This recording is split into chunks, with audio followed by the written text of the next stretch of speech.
Hello and welcome to another First Impressions video from MMO Play. Today we're taking a look at Pandora Story. It was published by Atlus Online and developed by Headlock. It's available over at Atlus's website. It got a lot of free-to-play games. This one is going to be a fantasy MMO RPG. So let's take a look at the character creation, and well, that guy was too tall, we couldn't even see his head. We're going to make a mage-style character, so I'm looking for the one with the highest int. It's looking like it's going to be an elf, not that guy. Probably not the humans. Let's go with an elf. So you can see just a couple of the options we have to choose from making our character. Pretty simple. Just go ahead and get this in. There we go. And we can hop into the game. Let's just go ahead. There we go. Let's hop into some action.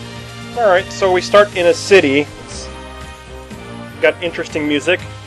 To me, I'm always kind of the impression that elves are not city folk necessarily, especially in a fantasy setting, but I don't know the lore for this game. I haven't researched it. I'm kind of, I guess, influenced by the Lord of the Rings and D&D and all that, but just want to wander around. It is a click-to-move game, and you can see the map here.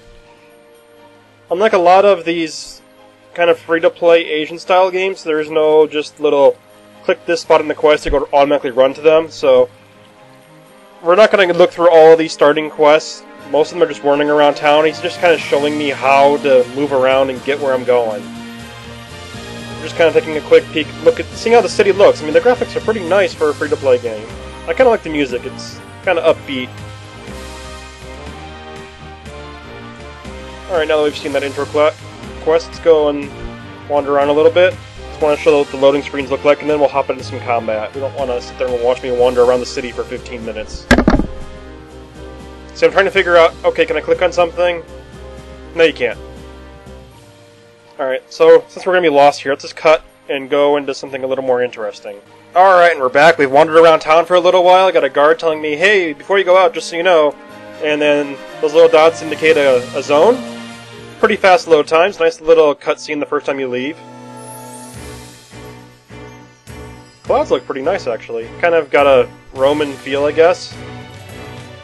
Or maybe Middle Eastern with the pillars and stuff. Looks a little like, I would guess, Baalbek in Lebanon, but I don't think most people have ever heard of that place. Alright, so we're going to wander around. We're looking for maggots. Yeah, we're going to kill maggots. And not only that, we're going to burn them. One thing we're going to look at real quick is the fact that F10 apparently changes which hotbar I'm on, so that's going to mess me up a few times, but that's okay. Can't quite use my other skill yet. You get it as you level up. You can point points into a skills, kind of like, I guess, UO, or other skill-based games. And when I get to 8 Elemental, I'll unlock that, and I can use that lightning, or actually it's an ice spell. For now, I got the Fireball, but it's good enough. Fireball can one-shot these maggots. I would kind of hope throwing balls of fire at a maggot would do it.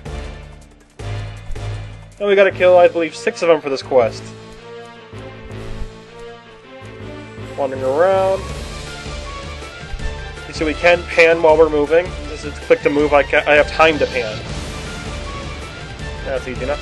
If I do have one complaint, it's, at least early on, I kind of wish there were... Well, first of all, I wish that wasn't there, but I kind of wished that there were more maggots, so there's more low-level monsters for people that are starting off.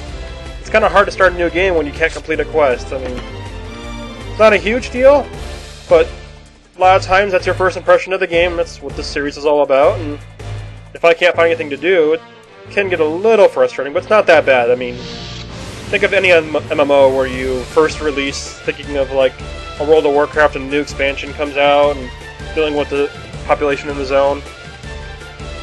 And even then I can find them, or I could just go ahead and while I'm waiting for them to respawn and go find those things to do.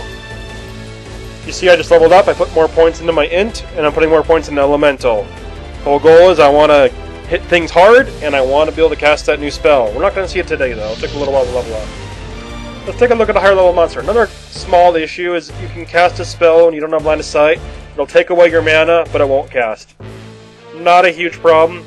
If anything, it almost is like saying, hey, you should maybe pay attention to what you're doing. See if maybe we want to fight one zombie. These guys are a little higher level, so it might take a little more effort. Looks like 2 fireballs will do it.